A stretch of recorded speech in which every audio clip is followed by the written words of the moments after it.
तो hello guys, कैसे हैं आप लोग। मैं सूरज सर आप सभी का फिर से स्वागत करता हूं मेरे इस यूट्यूब चैनल पर। तो आज हम यहां पर अकाउंट पार्ट 1 जो कि नामा का मूल तत्व भाग 1 है उसके चैप्टर नंबर 2 की बात करने वाले हैं।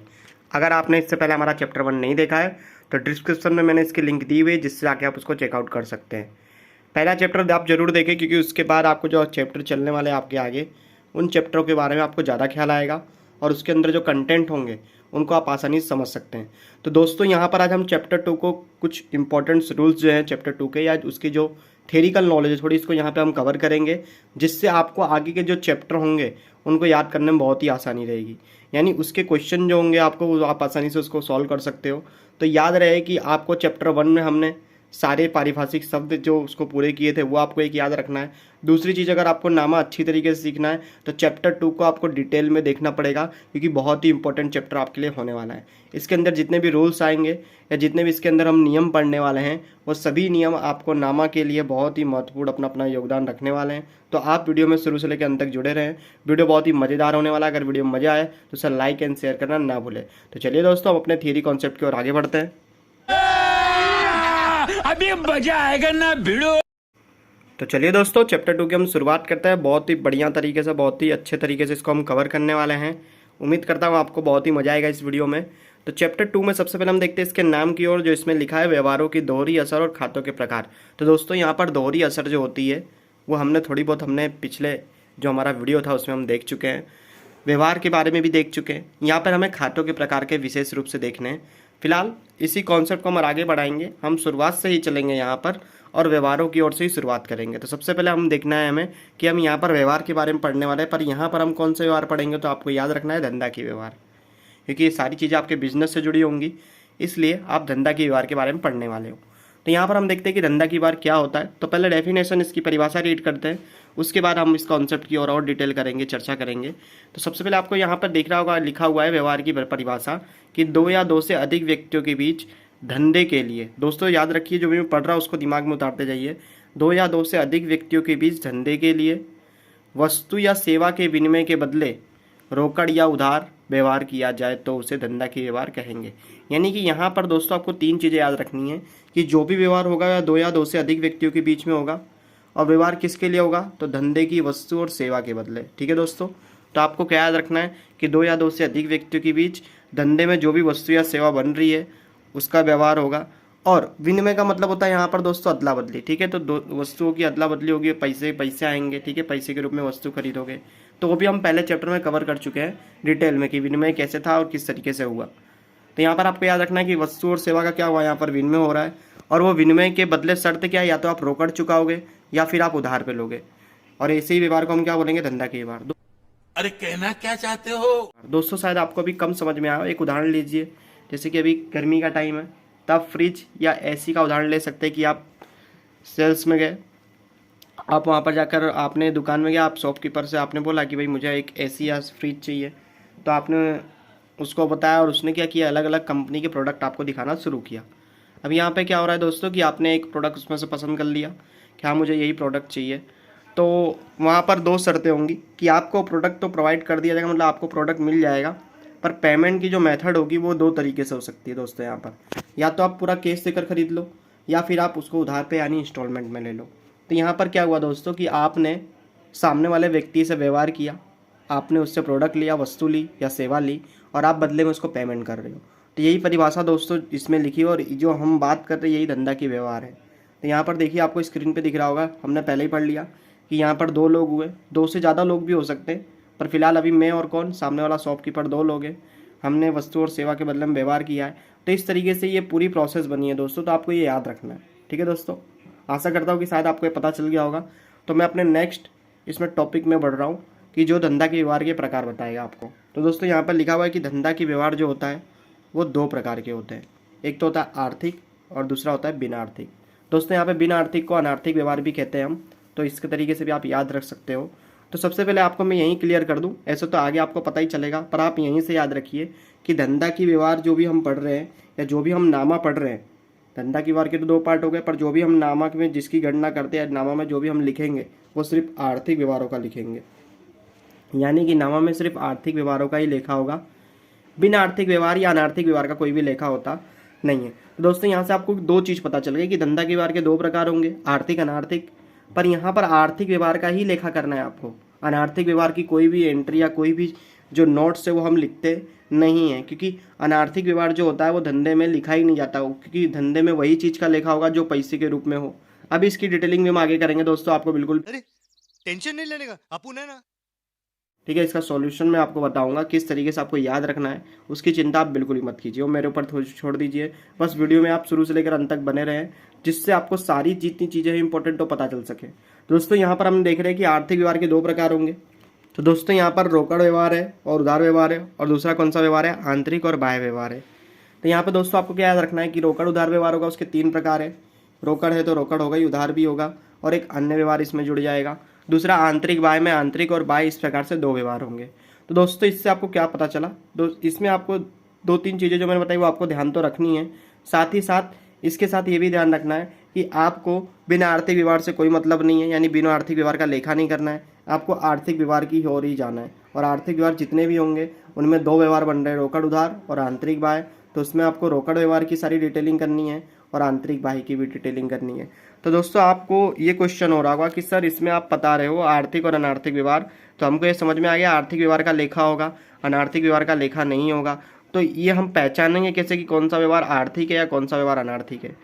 तो चलिए दोस्तों, जो कि आपका कन्फ्यूजन है यहाँ पर आर्थिक और अनार्थिक व्यवहार, जो कि आपको पहचानने में मदद मिले या आपका वो जो डाउट है वो दूर हो जाए, इसके लिए आपने इस कॉन्सेप्ट की शुरुआत करने वाले हैं।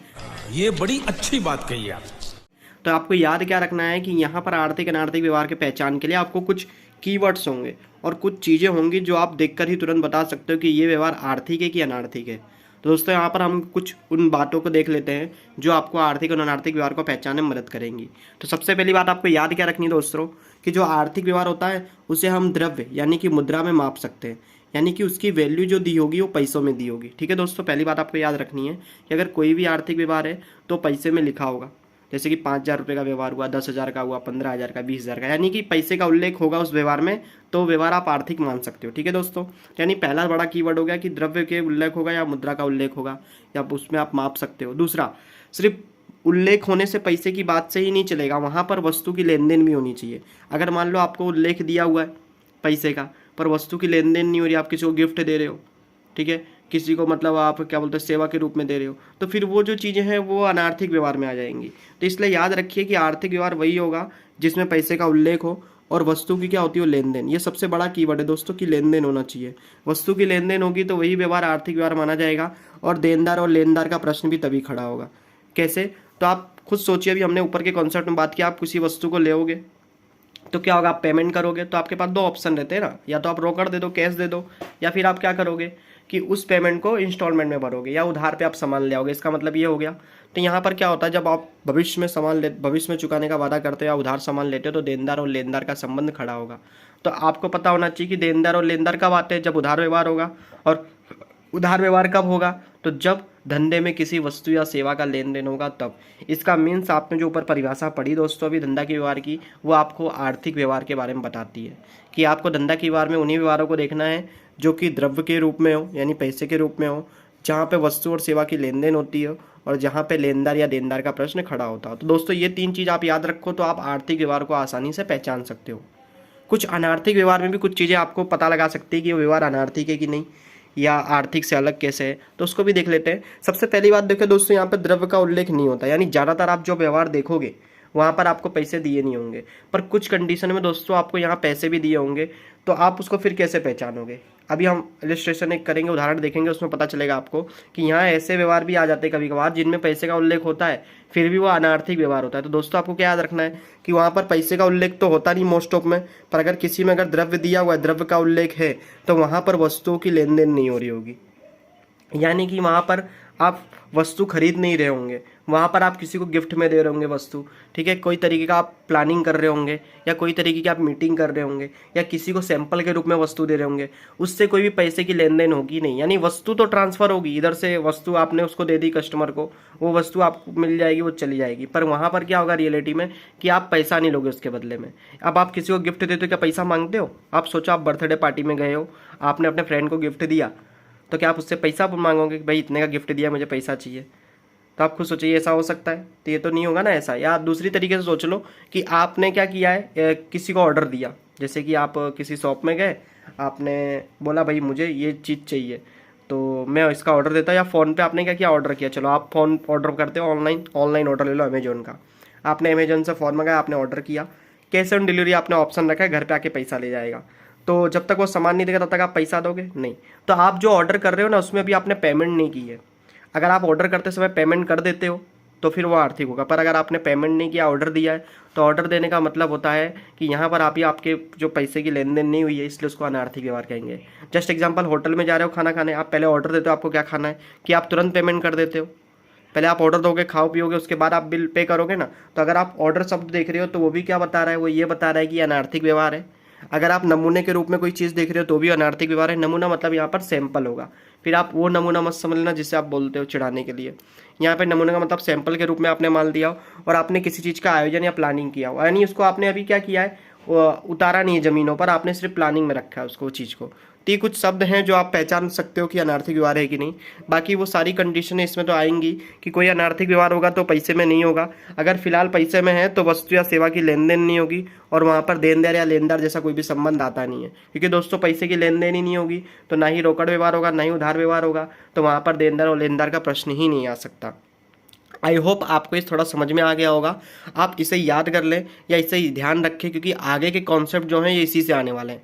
ठीक है दोस्तों, इसके बाद का जो हमारा नेक्स्ट टॉपिक है दोस्तों, वो इतना इंपॉर्टेंट नहीं है आपके लिए, फिर भी आप थोड़ी चीज़ें ध्यान में रख सकते हो कि आंतरिक व्यवहार में क्या होता है। अगर हम पढ़ रहे हैं इसके अंदर, तो आंतरिक व्यवहार होता है जो धंधे के अन्य पक्षकार से जुड़ा नहीं होता। मतलब ये जो व्यवहार है वो धंधे के अन्य लोगों के साथ जुड़ा नहीं होता। इसमें कंपनी के जो अन्य आंतरिक चीज़ें हैं वही इसमें यानी जुड़ी होती हैं, और उन्हीं व्यवहारों का आप हिसाब में लिखते हो। जैसे कि संपत्ति आपके कंपनी की है, उस पर घिसाई हो रहा है तो उस व्यवहार को लिखोगे। संपत्ति जो थी अप्रचलित हो गई, यानी अमान्यता प्राप्त हो गई, उसको तो हो गया। प्राकृतिक आपदा से आपकी कंपनी के अंदर नुकसान हो गया है। ये जितनी भी चीज़ें मैं पढ़ रहा हूँ दोस्तों, ये कंपनी के आंतरिक व्यवहार की हैं। आंतरिक व्यवहार मतलब अंदर के जो व्यवहार होते हैं उसकी चीज़ें, तो वह आंतरिक अपने व्यवहार में आती है। बाह्य व्यवहार में दोस्तों क्या आएंगी, तो इसमें धंधा के पक्षकार के बाहर के पक्षकार आते हैं, यानी बाहरी रूप वाले। और इसमें जो आप हिसाब लिखते हो उसमें बाहर के लोगों का जो हिसाब होगा ज़्यादातर वो माना जाता है। जैसे कि आपने ग्राहकों का माल का विक्रय किया, अब ग्राहक कौन, धंधे के अंदर का व्यक्ति नहीं है, धंधे के बाहर का व्यक्ति, बाहर से समाज का व्यक्ति वो सामान लेता है आपसे।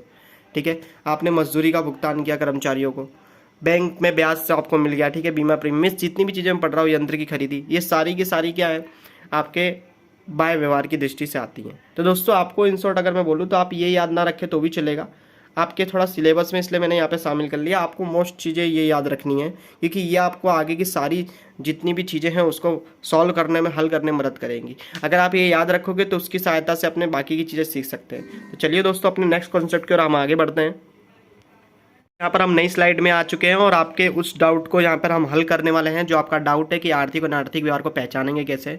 तो अगर आपने दोस्तों उस पुरानी चीज़ को नहीं याद रखा है जो कि अभी हमने पढ़ी, तो वीडियो रिवाइंड करके उसको आप एक बार फिर से चेकआउट कर लें, जिससे क्या हो कि आर्थिक और अनार्थिक व्यवहार की आपकी पहचान करने से इस क्वेश्चन का हल आप खुद बता दोगे।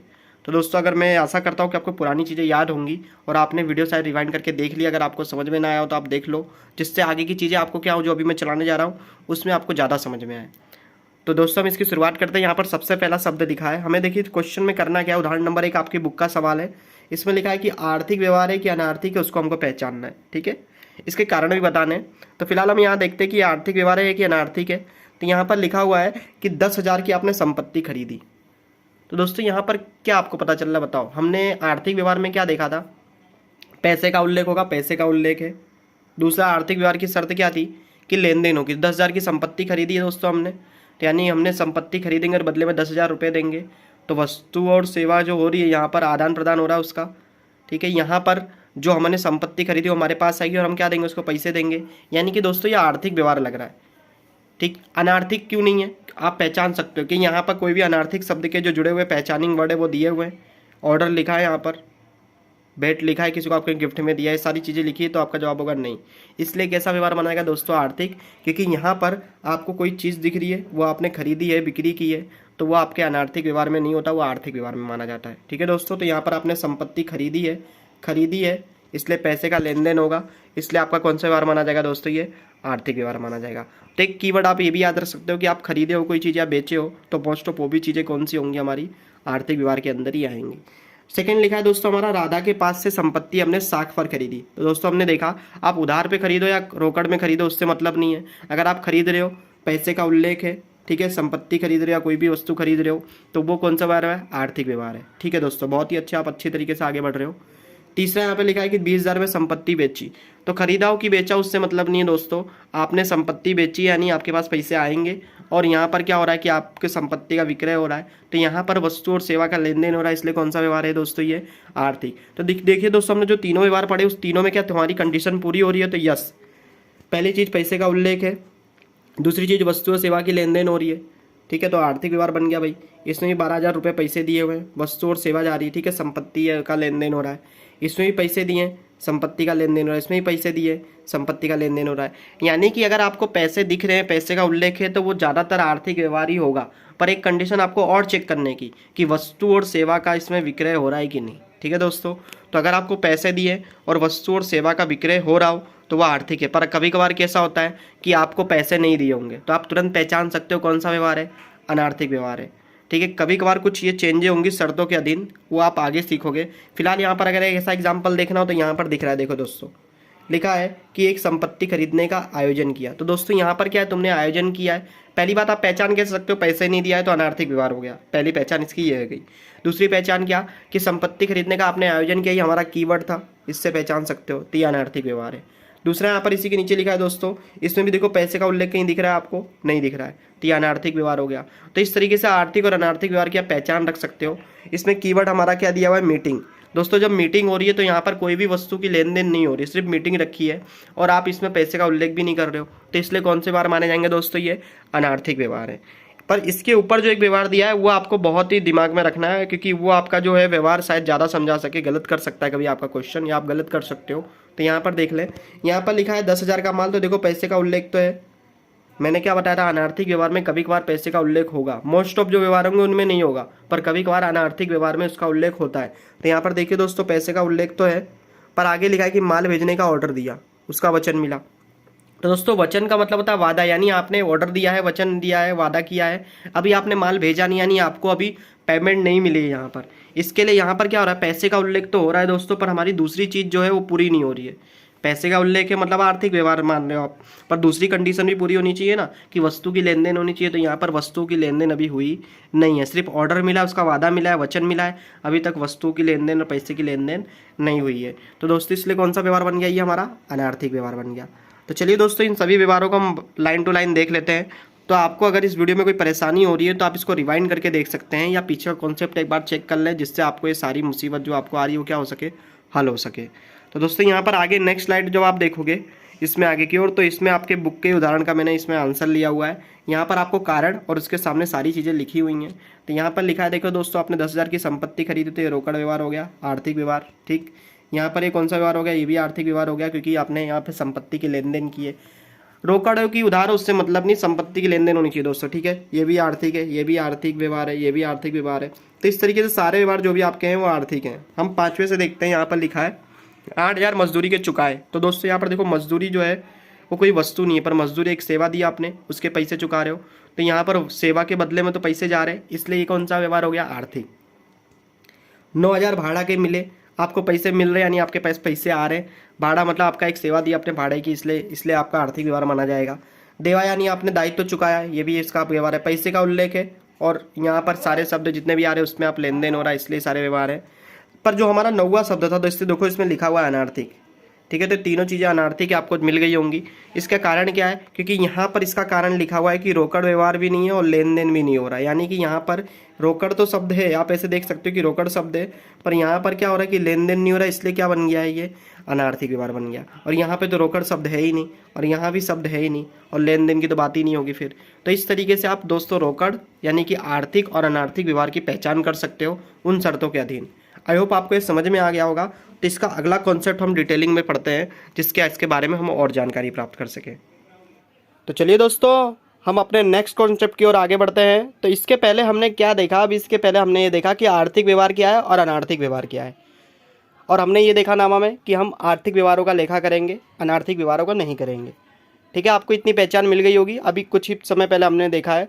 तो इसके बाद अगर मैं बात करूँ कि आपको जो लेखा करना है आर्थिक व्यवहारों का, तो उसमें तो दो व्यवहार आते थे। हमने देखा कि आर्थिक व्यवहार में आपके पास दो ऑप्शन थे, या तो आप रोकड़ में खरीद सकते हो कोई भी सामान, या फिर आप उसे उधार में खरीद सकते थे, यानी कि आप इंस्टॉलमेंट में खरीद सकते थे।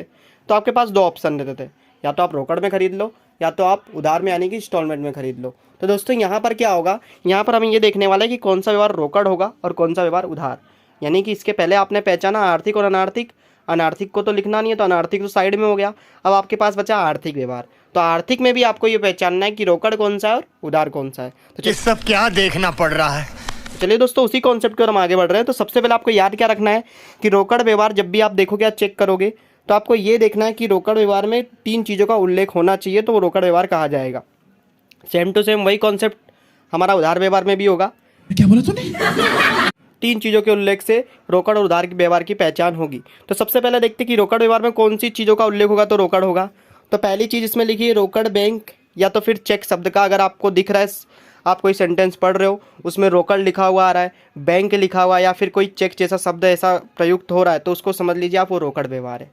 ठीक है दोस्तों, तो आपको क्या ध्यान रखना है दोस्तों कि आप कोई एक सेंटेंस पढ़ रहे हो या वाक्य पढ़ रहे हो, अगर उसके अंदर रोकड़ बैंक या फिर चेक जैसे शब्दों का उल्लेख हो रहा है तो फिर वो रोकड़ व्यवहार के नाम से जाना जाएगा। दूसरा कि रोकड़ का ही उल्लेख दे दिया हो डायरेक्ट और व्यक्ति का नाम का भी दे दिया हो, यानी कि ऐसा लिखा हो कि राम ने 5,000 रुपये रोकड़ का माल खरीदा या राम ने 5,000 रुपये रोकड़ का माल बेचा।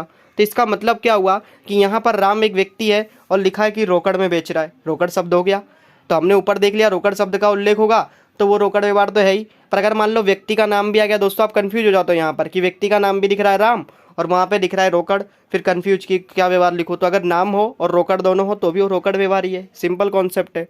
तीसरा, मान लो कि कोई वाक्य दिया उसमें ना ही नाम है और ना ही व्यक्ति का नाम दिया और ना ही आपको रोकड़ शब्द दिया है, जैसे कि 5,000 रुपये का माल बेचा। अब इसमें लिखा नहीं है कि आपने रोकड़ बेचा है कि उधार बेचा है और व्यक्ति का नाम भी नहीं है।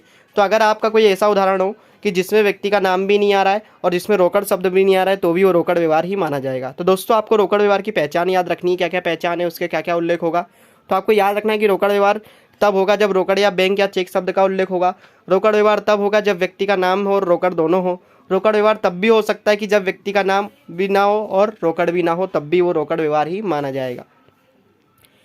अगर आपका रोकड़ व्यवहार है तो आप कौन से खाते असर करोगे, तो आपका आंसर होगा रोकड़ या बैंक खाता। ठीक है दोस्तों, एकदम सिंपल कॉन्सेप्ट है। आपको इसी जर्नी से मैं एकदम इसलिए बढ़िया तरीके से आपके सामने प्रेजेंट कर रहा हूँ कि जिससे आपको कोई दिक्कत ना हो इसको पढ़ने में और याद करने में।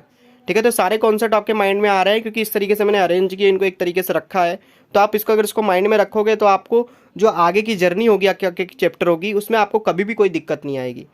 और याद रखिए कि सेकेंड चैप्टर और फर्स्ट चैप्टर एक बेस है आपका, जो आपका नामा है उसका। तो यहाँ से आप सारे कॉन्सेप्ट क्लियर कर लोगे तो नेक्स्ट जो भी आपके थियरिकल चैप्टर हो या प्रैक्टिकल चैप्टर हो, जो भी आपके चैप्टर होंगे उसमें आपको कोई दिक्कत नहीं आएगी। तो उधार व्यवहार की पहचान देखते हो दोस्तों। यहाँ पर देखिए उधार व्यवहार में क्या क्या हो सकता है। तो अगर आप कोई एक सेंटेंस पढ़ रहे हो उसमें लिखा है उधार, जैसे कि आपने पढ़ा राम ने 5,000 का माल उधार बेचा, तो यहाँ पर आपको उधार शब्द सुनाई दिया, आपने पढ़ोगे उसको तो आपको पता चल जाएगा कौन सा व्यवहार है दोस्तों, वो उधार। साख भी बोलते हैं इसको, तो उधार और साख दोनों बोल सकते हो। दूसरा, आपका देनदार और लेनदार का संबंध यहाँ पर खड़ा हो जाएगा। ठीक है, यानी कि क्या होगा कि उधार व्यवहार होता है ना, तो उसमें देनदार और लेनदार आते हैं। दोस्तों पुराना कॉन्सेप्ट याद करो अपना फर्स्ट चैप्टर का, उसमें हमने देनदार लेनदार की बात की थी। तो उसमें हमने क्लियर किया था कि देनदार और लेनदार तभी हो सकते हैं जब उधार व्यवहार होगा। अगर रोकड़ व्यवहार आपने कर दिया तो उसमें देनदार और लेनदार का कोई प्रश्न खड़ा नहीं होता है। ठीक है, तो उधार व्यवहार में देनदार लेनदार के प्रश्न खड़े होंगे। और कभी कभार कैसा होता है कि व्यक्ति का नाम लिखा होगा पर रोकड़ नहीं दी होगी, जैसे कि लिखा है राम ने 5,000 का माल बेचा। राम ने 5,000 का माल बेचा, इसका मतलब राम ने माल बेचा है, कैसे बेचा है वो नहीं लिखा है, पर राम ने बेचा है, व्यक्ति का नाम है, इसलिए उधार व्यवहार के नाम से जाना जाएगा। तो दोस्तों आपको कुछ चीज़ें याद रखनी है, जैसे कि रोकड़ या चेक शब्द का उल्लेख हो, ठीक, वहाँ पर रोकड़ पे व्यक्ति का नाम दिया हो, यानी कि रोकड़ और उधार व्यवहार की पहचान आपको इस तरीके से करनी है। अब उधार व्यवहार की पहचान की सबसे बड़ी चीज़ क्या है कि उसमें व्यक्ति के नाम से आप पहचान रहे हो, उधार व्यवहार है इसलिए व्यक्ति के नाम से निश्चित असर दी जाएगी। ठीक है दोस्तों, आई होप आपको थोड़ा याद रहेगा, थोड़ा एक बार आप रिवाइज कर लेना जिससे आगे कॉन्सेप्ट आपके क्लियर हो। तो यहाँ पर हमने कितनी बात की, तो आपको मैं एक बार रिवाइज करा देता हूँ। रोकड़ व्यवहार वही व्यवहार है जिसमें रोकड़ या चेक शब्द का उल्लेख होगा, बैंक शब्द का उल्लेख होगा। अगर रोकड़ और नाम दोनों दिया है तो भी रोकड़ व्यवहार है, और दोनों में से अगर कुछ नहीं है, रोकड़ भी नहीं लिखा है, नाम भी नहीं लिखा है, तो भी वो रोकड़ व्यवहार के नाम से ही जाना जाएगा। तो दोस्तों हम क्या करते हैं, सबसे पहले रोकड़ व्यवहार की कंडीशन को देखते हैं और उसको समझते हैं, फिर हम उधार व्यवहार की कंडीशन को देख के उसको समझेंगे। तो चलिए दोस्तों अपने कॉन्सेप्ट की हम शुरुआत करते हैं, और बुक का ही उदाहरण मैंने लिया है, उदाहरण नंबर 2। तो यहाँ पर दोस्तों देखो मैं आपको कॉन्सेप्ट भी लिखा रहने दे रहा हूँ जिससे आपका क्लियर होते जाए। तो सबसे पहला यहाँ पे कॉन्सेप्ट क्या लिखा है, 5,000 का माल रोकड़ से बेचा। दोस्तों देखो यहाँ पर आपको रोकड़ शब्द दिख गया, बस रोकड़ शब्द दिख गया मतलब खेल खत्म। यहाँ पर आप पहचान गए कौन सा व्यवहार है, तो आपका आंसर होगा रोकड़ व्यवहार है। ठीक है, क्लियर हो गया दोस्तों। तो पहली कंडीशन हमारी हो गई, रोकड़ शब्द का उल्लेख होगा तो रोकड़ व्यवहार होगा। दूसरा, 8,000 का माल खरीदा। चलो दोस्तों यहाँ पर क्या रोकड़ शब्द का उल्लेख है, तो आपका आंसर होगा नहीं। तो क्या ये उधार व्यवहार हो गया, तो नहीं दोस्तों। तो क्या है, उधार शब्द का उल्लेख है, तो उधार शब्द का भी उल्लेख नहीं है। तो हमने क्या पढ़ा कि यदि नाम ना दिया हो और रोकड़ शब्द भी ना दिया हो तो कौन सा व्यवहार माना जाता है, रोकड़ व्यवहार ही माना जाएगा। यानी कि इस शब्द में दोस्तों ना ही नाम लिखा है, हमने किसको बेचा है लिखा है, किसने खरीदा है लिखा है नहीं, और ना ही इसमें रोकड़ शब्द दिया है, यानी कुछ नहीं दिया हो तो भी रोकड़ व्यवहार ही है। ठीक है दोस्तों, शायद आपको थोड़ा बहुत क्लियर होगा। तो चलिए हम यहाँ पर अपने नेक्स्ट कॉन्सेप्ट की ओर बढ़े। तो अगर मैं एक और आपको रोकड़ व्यवहार दिखाऊं तो यहाँ पर देखो दोस्तों नाम लिखा हुआ है नूतन, और यहाँ पे क्या लिखा है नकद। नकद मतलब क्या होता है दोस्तों, रोकड़ ही होती है। नकद को अपने दूसरे किस नाम से जानते हैं दोस्तों, रोकड़ के नाम से जानते हैं। तो यहाँ पे नकद या रोकड़ दी हुई है तो ये भी कौन सा व्यवहार माना जाएगा, रोकड़ व्यवहार ही माना जाएगा। यानी कि आपकी तीनों कंडीशन यहाँ पे मैंने बता दी कि रोकड़ शब्द का उल्लेख हो तो रोकड़ व्यवहार है, व्यक्ति का नाम दिया हो और रोकड़, व्यक्ति का नाम दिया और रोकड़ भी दिया तो भी रोकड़ व्यवहार है, और अगर व्यक्ति का नाम ना हो और रोकड़ भी ना हो तो भी वो रोकड़ व्यवहार माना जाएगा। यानी आपकी ये फर्स्ट, सेकेंड और जो फोर्थ कंडीशन है, मतलब जो ये तीन कंडीशन है वो आपके ये क्वेश्चन पूरा करते हैं। तो आई होप आपको थोड़ा बहुत समझ में आया होगा दोस्तों। तो चलिए इसी कॉन्सेप्ट को और क्लियर करते हैं। अगर किसी शब्द में समझ लीजिए हमको दिख रहा है उधार, ठीक है, तो हम उसको कैसे पहचानेंगे। तो यहाँ पर मैं कुछ उदाहरण आपके लिए देख लेता हूँ। यहाँ पर उधार वाला कोई उदाहरण है, तो यहाँ पर आप देखेंगे दोस्तों, तो यहाँ पर तीसरा उदाहरण है, उसमें लिखा हुआ है कि 900 रुपये का माल मीना को बेचा। तो यहाँ पर दोस्तों क्या हो रहा है, देखिए कि यहाँ पर उधार शब्द का उल्लेख नहीं है, पर यहाँ पर क्या दिया हुआ है, नाम दिया हुआ है दोस्तों, नाम दिया है। और शब्द में कहीं आपको रोकड़ शब्द दिख रहा है कि रोकड़ से बेचा है, नहीं। तो नाम है और रोकड़ का उल्लेख नहीं है, तो कौन सा व्यवहार हो गया दोस्तों, उधार व्यवहार। तो देखिए दोस्तों ये हमारी तीसरी कंडीशन फुलफिल हो रही है कि व्यक्ति का नाम का उल्लेख हो और रोकड़ ना दी हो तो कौन सा व्यवहार माना जाएगा, उधार व्यवहार।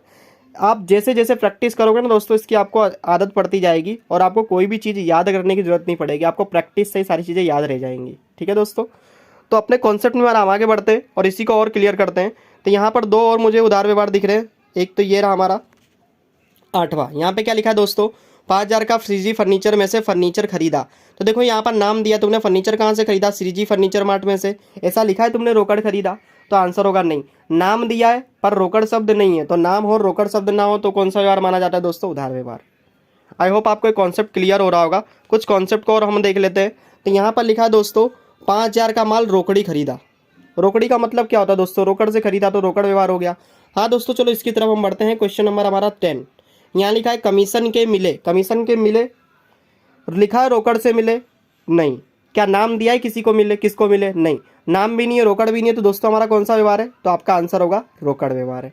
ठीक है दोस्तों, 7वां क्वेश्चन यहाँ पर देखिए दोस्तों, यहाँ पे लिखा है 200 का माल नमूना के रूप में मुफ्त मिला। अपने बात कर चुके कि नमूने के रूप में मिले, मुफ्त मिले, तो उसे हम किस नाम से जानते हैं, बिना आर्थिक व्यवहार, यानी कि इसका लेखा करना नहीं है। तो इस तरीके से दोस्तों आपके सारे कॉन्सेप्ट हैं। तो मैं एक बार इसको रिवाइज करा दूं जिससे आपका आंसर फटाफट क्लियर हो जाए और फिर अपने नेक्स्ट कॉन्सेप्ट की ओर आगे बढ़ते हैं। तो दोस्तों फटाफट आप इसको देख लीजिए। तो फर्स्ट, सेकेंड और थर्ड को मैं बता चुका हूँ, फोर्थ भी आपने देख लिया है। तो अपने फिफ्थ कॉन्सेप्ट की ओर यहाँ पर आते हैं। तो 5वें कॉन्सेप्ट की अगर हम आएंगे तो यहाँ पर क्या लिखा है दोस्तों, यहाँ पे लिखा है कि 5,000 वेतन चुकाया। देखो तो वेतन चुकाया है, रोकड़ शब्द नहीं है, नाम भी नहीं है, तो रोकड़ व्यवहार हो गया। बीमा प्रीमियम भरा, किसको भरा, किसको पैसे दिए, उल्लेख नहीं है। रोकड़ भरा कि नहीं भरा, ये भी उल्लेख नहीं है, तो भी रोकड़ व्यवहार ही माना जाएगा। ये हमारा बिना आर्थिक हो गया, इसको हमने देख लिया। 8वां भी हमने देख लिया दोस्तों। इसका 9वां दिया है शाह एजेंसी को विज्ञापन के चुकाए। दोस्तों यहाँ पर देखिए कि शाह एजेंसी को विज्ञापन के चुकाए, तो ये बड़ा इंपॉर्टेंट बन गया आपके लिए, क्योंकि नाम दिया है पर यहाँ पर रोकड़ शब्द नहीं है कि आपने कैसे चुकाया। तो देखो दोस्तों, चुकाने का मतलब होता है कि आपने पेमेंट कर दी है, यानी आपके पास से पैसे चले गए, यानी कि ये व्यवहार कौन सा हो गया है, रोकड़ व्यवहार हो गया है। तो आपका क्वेश्चन होना चाहिए कि अभी ऊपर तो सर आपने बताया था कि उसमें नाम का उल्लेख हो, और अगर आपको नाम का उल्लेख हो और आपको रोकड़ नहीं दिए तो वो रोकड़ व्यवहार नहीं, उधार व्यवहार माना जाएगा। तो यहाँ पे तो सर आप कैसे बता रहे हो कि ये रोकड़ व्यवहार है। तो दोस्तों यहाँ पर ध्यान दीजिए, यहाँ पर शब्द दिया है चुकाए। चुकाए का मतलब होता है आपने पेमेंट कर दी है। तो सर अब ऊपर का उदाहरण में तो आपने बताया था कि वो तो उधार व्यवहार है, अभी ऊपर हमने देखा तो जी हाँ दोस्तों ये उधार व्यवहार है। यहाँ पर नाम है और यहाँ पे तुमने सामान खरीदा, यहाँ पे लिखा है तुमने पैसे चुका दिए, तो आपका आंसर होगा नहीं। बहुत ही इंपॉर्टेंट चीज़ है दोस्तों, याद रखना। 8वां और 9वां कॉन्सेप्ट जो है आपको इसको और क्लियर करेगा आपके कॉन्सेप्ट को। तो यहाँ पर ध्यान रखो, जो 8वां क्वेश्चन था उसमें था श्रीजी फर्नीचर में से फर्नीचर खरीद लिया आपने, आपका आंसर होगा हाँ। आपने खरीदा, पेमेंट कैसे की इसमें लिखा है नहीं, या आपने पेमेंट की भी है कि नहीं आपको पता है, तो बोले नहीं, तो आप क्या मान लिए, उधार मान लिए। पर अगर आपको 9वां क्वेश्चन देखो तो उसमें लिखा है साय एजेंसी के पास से तुमने खरीदा और तुमने चुका दिए मतलब पेमेंट कर दी है, तो चुकाने का मतलब हो गया तुमने पेमेंट कर दी है, इसलिए कौन सा व्यवहार माना जाएगा दोस्तों, रोकड़ व्यवहार। अरे देवा, ये गड़बड़ है बाबा। तो आप चाहो तो अगर आपको ऐसा चाहिए, आपको ऐसा ध्यान ना हो, तो आप चाहो तो यहाँ पे लिख सकते हो दोस्तों कि रोकड़ बैंक चेक शब्द का उल्लेख होगा, साइड में लिख लेना कि चुकाए शब्द लिखा हो, ठीक है। यहाँ पर अगर मिल गए हैं ऐसा लिखा हो तो भी हमारा एक तरीके से कौन सा व्यवहार माना जाएगा, रोकड़ व्यवहार ही माना जाएगा, ठीक है दोस्तों।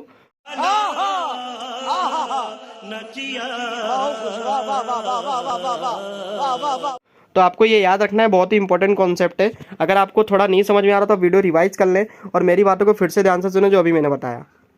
आगे दोस्तों हमको लिखा है कमीशन के मिले, तो दोस्तों देखो हमको यहाँ पे पैसे मिल गए, ठीक है, मिल गए यानी पैसे मिल गए, एक तरीके से समझ सकते हो कि पैसे आ गए यानी रोकड़ व्यवहार हो गया। और नहीं समझो तो भी अपना दूसरा आइडिया तो काम में आएगा ही कि यहाँ पे नाम नहीं है और रोकड़ शब्द का भी उल्लेख नहीं है, तो रोकड़ व्यवहार है। माल रोकड़ी खरीदा, इसको तो आप पहचान ही गए होंगे, ठीक है। रकम चेक से चुकाई, चेक शब्द है, देख लीजिए। इसके बाद 12वां कॉन्सेप्ट है 6000 का माल बेचा, रकम चेक से मिली, रोकड़ व्यवहार हो गया क्योंकि चेक शब्द का उल्लेख है और रोकड़ शब्द इसमें भले ही नहीं दिया पर चेक हो रहा है यानी बैंक शब्द, तो रोकड़ व्यवहार हो गया। 500 का भाड़ा का चेक से मिला, चेक शब्द आ गया दोस्तों यहाँ पर। टेलीफोन बिल चेक से चुकाया दोस्तों, ठीक है। अंत में लिखा है लक्ष्मी बहन को उनके लेना के लिए 3000 रुपये का चेक दिया दोस्तों। चेक लिखा हुआ है, नाम है और चेक दोनों है, तो नाम हो और बैंक शब्द का उपयोग हो या रोकड़ हो या चेक हो तो भी वो रोकड़ व्यवहार के नाम से ही जाना जाता है। तो आई होप दोस्तों आपको कॉन्सेप्ट क्लियर हो गया होगा। तो आज के लिए इतना ही, अब हम मिलेंगे अपने नेक्स्ट वीडियो में अगले कॉन्सेप्ट के साथ और इसी तरीके से मज़ेदार वीडियो आपके लिए लाएंगे। तो अगर आपको वीडियो पसंद आ गया हो तो उसे लाइक एंड शेयर जरूर करें और ज़रूरतमंद लोगों तक पहुँचाएं। तो तब तक के लिए, जब तक नेक्स्ट वीडियो ना आए तब तक के लिए बाय बाय, जय हिंद, वंदे मातरम। मजा आया और मैं ये जो मजा है हिंदुस्तान के हर व्यक्ति को देना चाहता हूं।